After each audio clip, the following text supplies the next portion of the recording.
En fait, on voit bien que ta mère, elle en a marre de toi, qu'elle veut que tu te barres, que tu prennes une femme et que tu te casses enfin.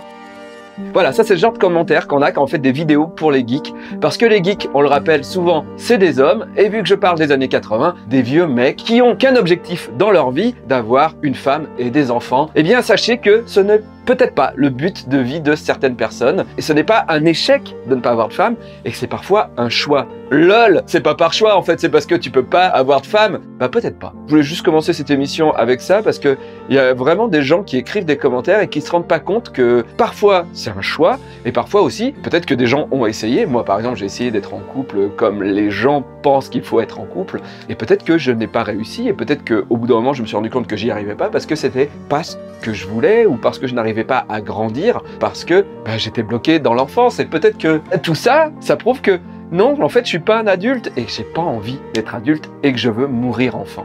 Voilà. On va parler de Ulysse 31 et de tous ces dessins animés qu'on avait sur France 3 juste avant 20h et qui sont d'une nostalgie. Oh.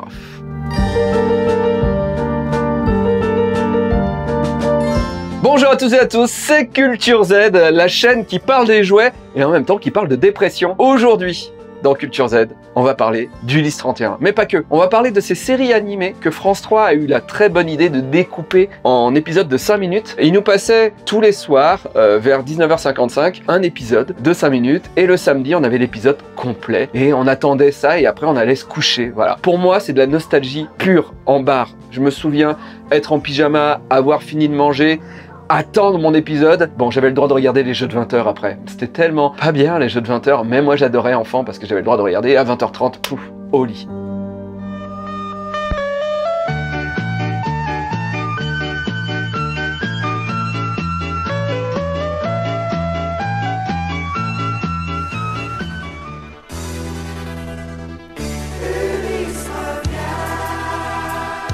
Première série à être diffusée comme cela, Ulysse 31. Ulysse 31, c'est une série animée franco-japonaise faite par Jean Chalopin. Oui, Jean Chalopin, qui est le papa de tonnes de séries animées et même des séries qu'on n'imagine pas. Bon, Ulysse 31, tout le monde le sait. En plus, Ulysse est au trait de Jean Chalopin. Il ressemble à ça, Jean Chalopin. D'abord, il a fait ça. Mais après, on a eu l'inspecteur Gadget. Et puis, Jean Chalopin, après, il a fait ça. Oui, je veux être un bisou. Les bisounours, oui, c'est Jean Chalopin. Et puis, il a fait aussi... Oui, c'est Jean Chalopin. Puis, il a fait... Attends, j'ai une liste. Les Cités d'Or, Masque, les Mini-Pouces, Jace, le Maître des Bots et les Diplodos et des tonnes d'autres. Parlons des jouets qui sont en partenariat avec Poppy, le fabricant japonais qui fait des super jouets en métal. On avait le Ulysse 31 avec le casque qui s'enlève. Les jouets sont en métal plastique et c'est vraiment de la bonne facture. Bon, le casque, avec le temps, la peinture s'en va. Bien sûr, tout le monde perd le pistolet épée, bien entendu. Sous la même forme, on avait son fils. Ça, c'est mes jouets d'enfance. Il y avait le Nono aussi, en robot. Merci d'ailleurs, merci de suivre Culture Z. Parce qu'on n'est pas nombreux, mais grâce à cette émission, j'ai fait des tonnes de rencontres. Grâce à cette émission, j'ai acheté une borne d'arcade. Grâce à cette émission, j'ai rencontré quelqu'un qui a réussi à réparer ma borne d'arcade. Grâce à cette émission, j'ai quelqu'un qui m'a fabriqué de la déco pour la borne. Et j'ai quelqu'un en ressourcerie qui m'a dit « Hey, mais ton Nono de ton enfance, il lui manque un œil et il lui manque une jambe. Regarde ce que je viens de rentrer dans ma ressourcerie. Si tu veux, je te le vends. » Et depuis, j'ai un vrai Nono. Un beau Nono en métal, entier, avec la trappe qui s'ouvre et tout. Voilà. Merci Culture Z, merci les gens de me suivre. Je lis tous vos mails. À savoir que le Nono n'est pas la bonne taille. Et en plus, il a une bite dans le cul pour pouvoir tenir debout. Quelques temps plus tard, ils vont sortir une gamme plastique beaucoup moins chère. Et le Nono, à l'intérieur de cette gamme, est à la taille des personnages. D'ailleurs, si vous voulez Thémis, forcément une héroïne féminine, eh ben, vous êtes obligé d'acheter la gamme en plastique parce qu'elle n'existe pas en métal. Bien entendu, puisque c'est une fille et que les jouets des filles, on les vend pas. Enfin, c'est ce qu'ils se disent à chaque fois. Donc voilà, le Nono en métal qui est très beau. Il y a eu un Nono en plastique et à l'intérieur de ce Nono, il y avait des chewing-gums. Ça, c'était chez votre bureau de tabac. Vous pouviez avoir le Nono en plastoc. Et c'est fou parce qu'il est exactement sur le même moule quasiment que le Nono en métal. Bien sûr, on avait, comme d'habitude, les personnages en latex mou avec du métal dans les bras pour pouvoir les transformer. C'était la mode à l'époque. Heureusement, cette mode s'est arrêtée. Et on a des véhicules mythiques. Les Japonais ont imposé deux choses à la série Ulysse. À la base, Ulysse, c'était Thémis, c'était Ulysse, c'était Télémaque. Les animateurs japonais ont dit, il faut un robot rigolo, il faut un robot rigolo, et ils ont imposé Nono. Je comprends que pour des scénaristes adultes, on ne veuille pas de Nono dans la série, mais pour nous, enfants, Nono, c'était un personnage hyper important, et puis surtout, ça a permis de créer le personnage de Nénette. Tout est fini pour moi. Et créer un épisode fou où on a tous chialé. J'aurais pourtant bien aimé t'accompagner. Où la petite robot se sacrifie pour que les héros s'en sortent.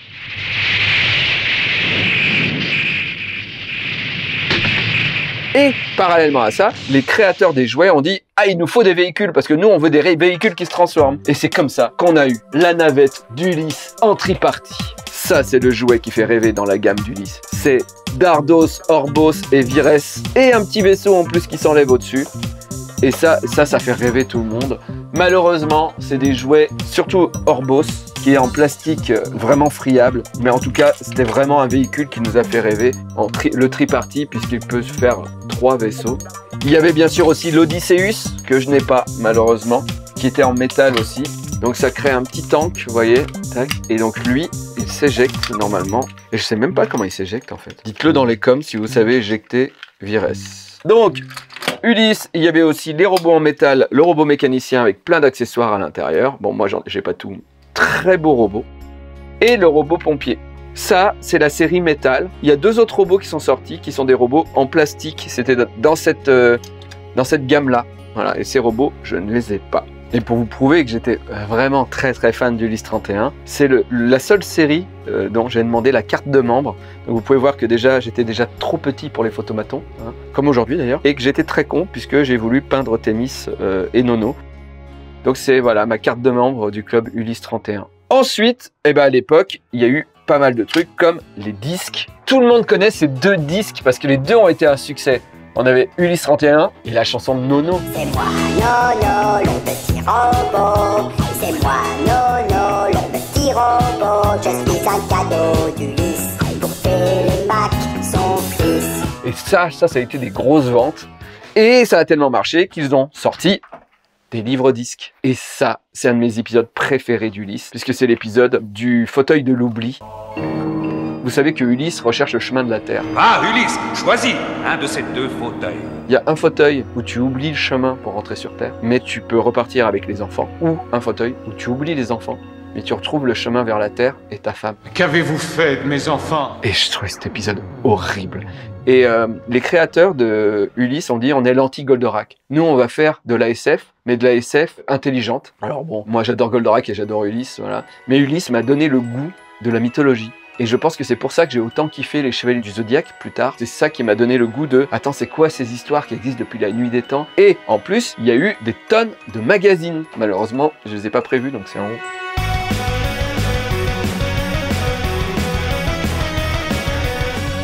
Le mythe de Sisyphe, où le mec il doit jeter des boules en métal toute la journée et Ulysse lui dit mais pourquoi tu fais ça? C'est les dieux, ils m'ont puni. Horrible cet épisode, il me faisait faire des cauchemars quoi. J'ai beaucoup appris avec Ulysse, c'était très intelligent. Et on avait la version magazine, tous les mois chez notre marchand de journaux, avec, c'était les épisodes, il piquait salement les cellulos et puis il redessinait au crayon noir dessus. J'aimerais bien pouvoir interviewer un mec qui passait au feutre les cellulos, ça peut être intéressant. Et puis des gars qui réécrivaient à la main, enfin Dorothée Magazine n'a rien inventé. Ce qui nous amène à une série animée qui est arrivée un petit peu après, à la place d'Ulysse, et c'est « Il était une fois l'espace ». L'infini des prairies bleues du ciel découvert comme un grand livre ouvert. La suite de « Il était une fois l'homme », qui n'est pas vraiment une suite, et ça reprenait beaucoup de Star Trek, et ça aussi c'était de l'histoire hyper intelligente pour les enfants. Ce livre, on me l'a offert, je l'ai lu, je l'ai relu, re-relu, j'adorais. Même si quand on revoit aujourd'hui, il y a des épisodes qui sont moins bons que d'autres, il y a quand même encore des épisodes hyper bien. Et puis surtout, il y avait l'épisode où il y avait un faux Goldorak qui me faisait rêver gamin. Et on a réussi à avoir, en France, une gamme de jouets. Mais ça, c'est en bas. J'ai pas beaucoup de jouets de Il était une fois l'espace parce que enfant, j'en avais pas beaucoup eu. Donc ce que j'ai, c'est ce que j'ai eu enfant. Donc il y a le Nabo, hein, puisque les personnages ont existé en plastique et il est méga beau. Je le trouve génial avec sa cape et tout ça. En plus, j'ai pas tant joué que ça avec, donc il est vraiment encore en bonne qualité. Pareil, on avait eu les véhicules en métal de méga bonne facture. Voilà la libellule, hein, le vaisseau des héros, qui s'éjecte pour faire un petit vaisseau. Et ça, pareil, hein. Poppy, c'était les meilleurs Poppy. Et il y a eu 3 ou 4 véhicules différents que je n'ai pas et qui aujourd'hui coûtent assez cher. D'ailleurs, je vous lance un petit quiz. Allez-y dans les commentaires. Combien il y a eu de séries de Il était une fois? Parce qu'il y a eu Il était une fois l'homme, Il était une fois l'espace, Il était une fois la vie. Mais combien il y en a eu à votre avis? Et puis en plus, si vous pouvez nous les citer dans l'ordre, dans les commentaires, ça serait super. Et juste à côté, qu'est-ce qu'on a? Toujours par Monsieur Chalopin. Et là, qui va là? L'inspecteur Gadget. Inspecteur Gadget, la gamme de jouets était folle elle aussi. Pareil, épisode découpé en tranches de 5 minutes, diffusé sur France 3. Poppy s'est occupé des jouets. Alors, c'est mon jouet d'époque, hein, donc il est dans un état lamentable, mais c'est la Mad Mobile. Et ce jouet est ouf parce que c'est à la fois une voiture, à la fois un sous-marin et un avion. Mais voilà, c'est un avion, un sous-marin. Il est fou ce jouet. Pareil, on avait la voiture de Gadget qui était dans le même type de transformation. C'est des jouets fous et qui coûtent aujourd'hui assez cher. On a eu des personnages en latex, Fino, on avait le chat de Mad. À savoir que Fino, à la base, devait être le complice de l'inspecteur Gadget, mais Sophie n'existait pas. C'est à la prod où ils ont dit ça serait bien de rajouter une fille quand même. Et à la base, elle devait pas être là. Voilà, c'était juste le chien qui aidait l'inspecteur Gadget. Il y a eu aussi un jeu électronique, Inspecteur Gadget, qui était prévu pour se jouer à 2. Et donc, tu pouvais pas voir où était l'autre. Tu jouais gang, tu jouais Gadget, et le but était d'attraper l'un, devait attraper l'autre. Malheureusement, il marche plus. Si les gens sont forts pour réparer les jeux électroniques. Un jeu de Bandai de 1983. Et les boîtes dans lesquelles était l'inspecteur Gadget, c'était des boîtes en briques orange. C'était trop beau, on avait trop envie de l'avoir. Le must-have, c'était d'avoir Gadget. Parce que c'était une poupée de cette taille, avec l'hélicoptère, avec les bras qui s'allongeaient, les jambes. Go, go, Gadget skates! Look out! Jump! Go, go, Gadget legs! Il avait tous les gadgets de Gadget et on en rêvait enfant. Et à savoir que sur un marché aux puces, j'ai trouvé sa jambe et le vendeur m'a dit « Je te le donne, je n'ai même pas payé !» Le gars, je lui ai fait « Mais vous avez le reste? Vous avez le reste ?» Et il m'a fait « Regarde !»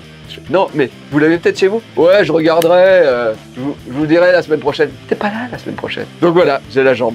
Et pour finir cette émission, j'étais au Cartoonist Toulon de 1998 ou 99, je sais plus, où Jean Chalopin était invité. Et j'étais dans la salle et les gens pouvaient poser des questions à Jean Chalopin. Alors il y avait des questions qui partaient sur les cités d'or, sur Ulysse, et à un moment il y a eu des questions sur l'inspecteur Gadget. Et j'ai posé la question à Jean Chalopin, j'ai dit mais c'est vrai, j'ai lu sur des forums que le Dr Gang, en fait, c'était le chef Gontier. Et là j'ai vu Jean Chalopin faire « Ah bon ?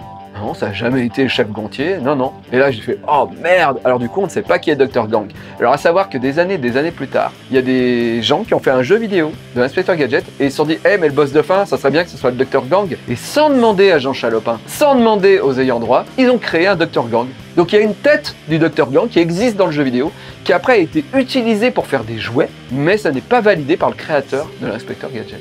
Et pour finir, combien il y avait de Il était une fois?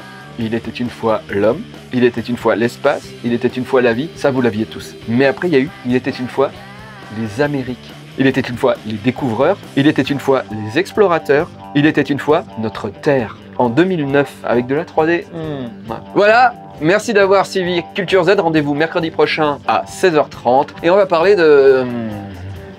lui là.